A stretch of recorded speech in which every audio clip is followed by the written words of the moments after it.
السلام علیکم ورحمۃ اللہ وبرکاتہ۔ ناظرین و سامعین کرام، آپ دیکھ رہے ہیں ہمارا چینل صحت ہی زندگی ہے۔ آج کی اس ویڈیو میں ہم آپ کے ساتھ شیئر کریں گے جس بھائی بہن کو کوئی بھی حاجت ہو تو حاجت پوری کرنے کا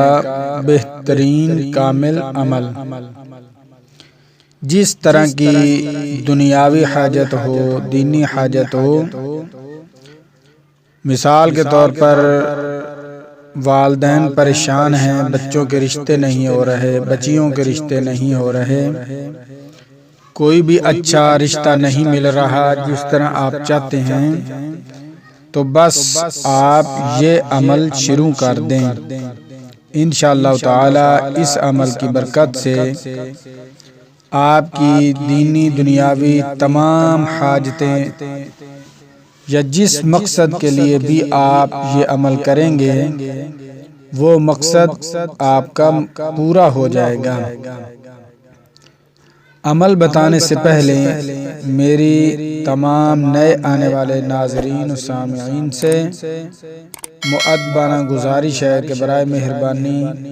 ہمارا چینل صحت ہی زندگی ہے کو سبسکرائب کر دیں، ویڈیو کو لائک کر دیں اور دوستوں کے ساتھ شیئر کر دیں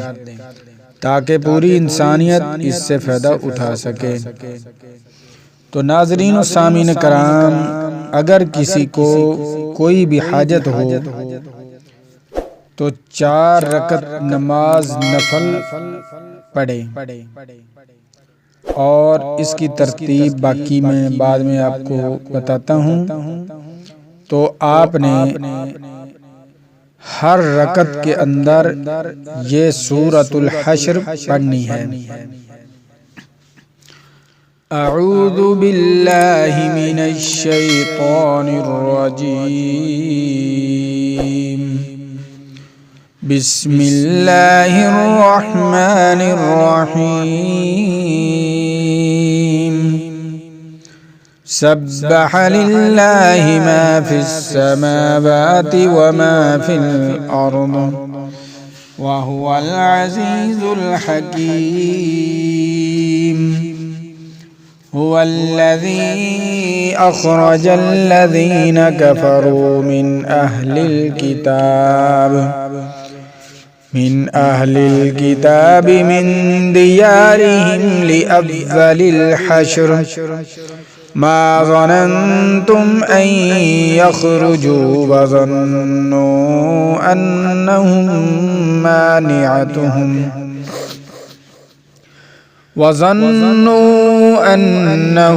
مانعتهم حصونهم من الله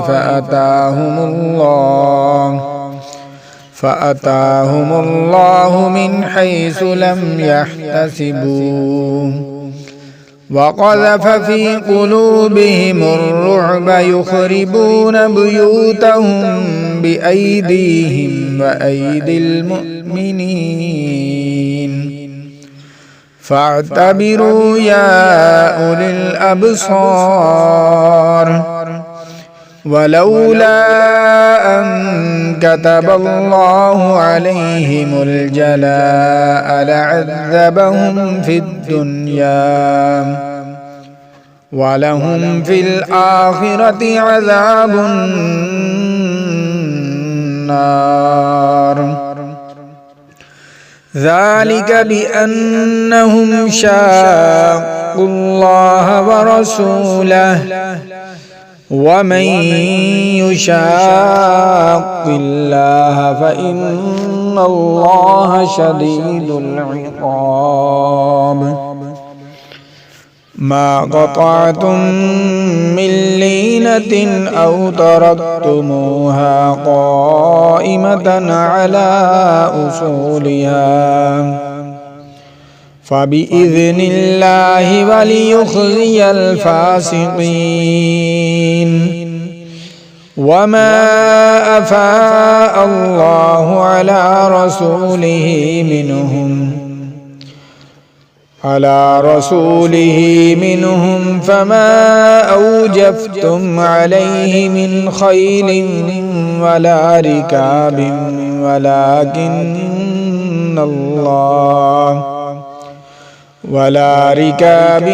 ولكن الله يسلط رسله على من يشاء والله على كل شيء قدير. ما أفاء الله على رسوله من أهل القرى فلله وللرسول ولذي القربى واليتامى والمساكين وابن السبيل كي لا يكون دولة بين الأغنياء منكم وما آتاكم الرسول فخذوه وما نهاكم عنه فانتهوا واتقوا الله إن الله شديد العقاب. للفقراء المهاجرين الذين أخرجوا من ديارهم وأموالهم يبتغون فضلا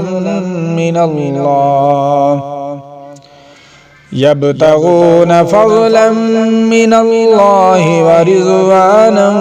وينصرون الله ورسوله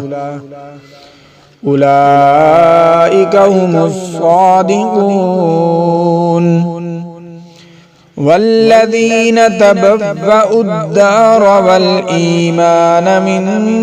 قبلهم يحبون من هاجر إليهم ولا يجدون في صدورهم حاجة مما أوتوا ويؤثرون على أنفسهم ولو كان بهم خصاصة ومن يوق شح نفسه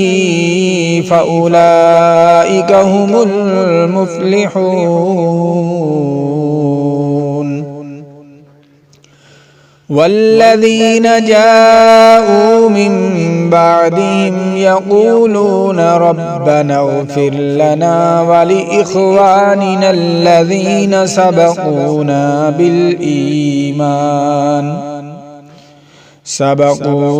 بالإيمان ولا تجعل في قلوبنا غلا للذين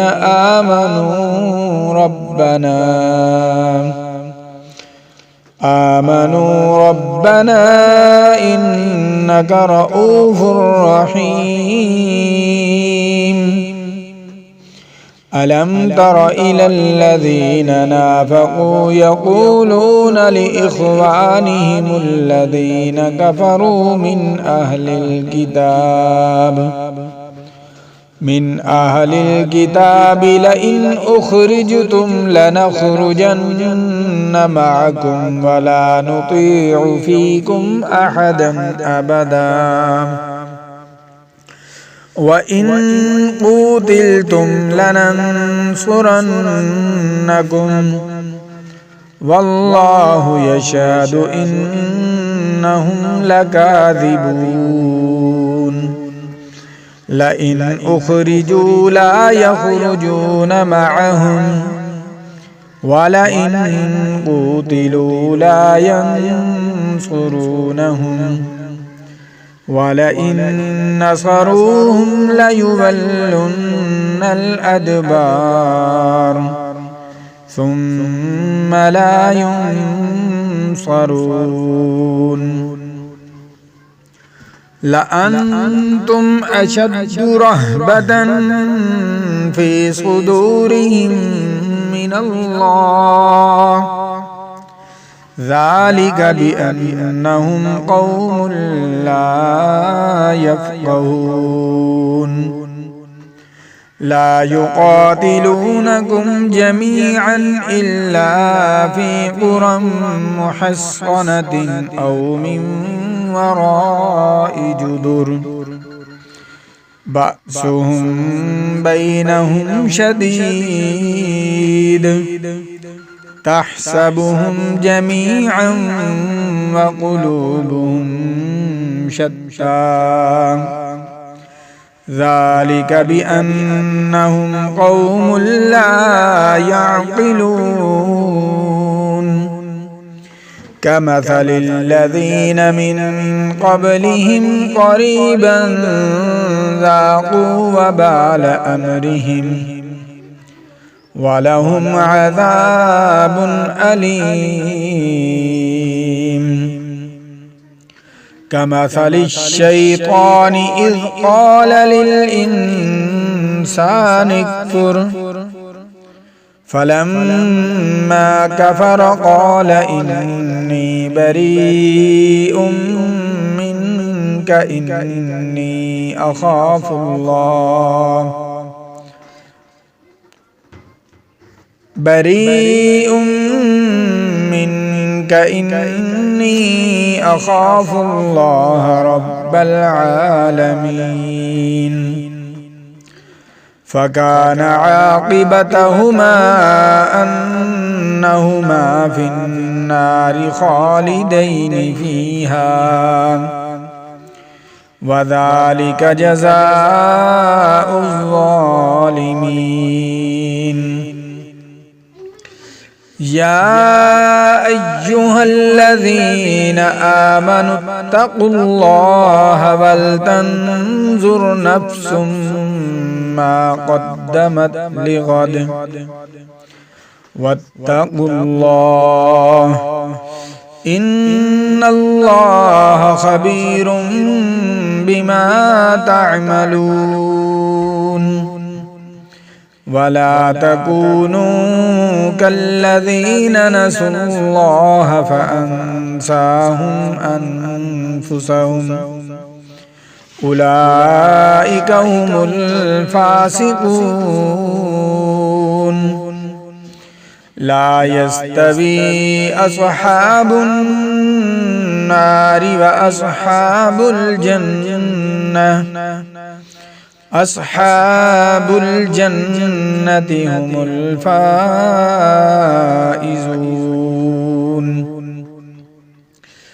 لو أنزلنا هذا القرآن على جبل لرأيته خاشعا متصدعا من خشية الله وتلك الأمثال نضربها للناس لعلهم يتفكرون هو الله الذي لا إله إلا هو عالم الغيب والشهادة هو الرحمن الرحيم هو الله الذي لا إله إلا هو الملك القدوس السلام المؤمن المهيمن العزيز الجبار المتكبر سبحان الله عما يشركون هو الله الخالق البارئ المصور له الأسماء الحسنى يسبح له ما في السماوات والأرض وهو العزيز الحكيم آمنت بالله صدق الله العظيم. ناظرین و سامعین کرام، اگر کسی بہن بھائی کو کسی قسم کی بھی حاجت ہو، پریشانی ہو، دکھ ہو، درد ہو، تکلیف ہو، دنیاوی حاجت ہو، دینی حاجت ہو، قرض میں آپ ڈوبے ہوئے ہیں، قرض ادا نہیں ہو رہا، یا پھر کوئی بھی جس طرح کی بھی آپ کو جائز حاجت ہے، آپ نے 4 رکعت نماز نفل اس طریقے سے پڑھنی ہے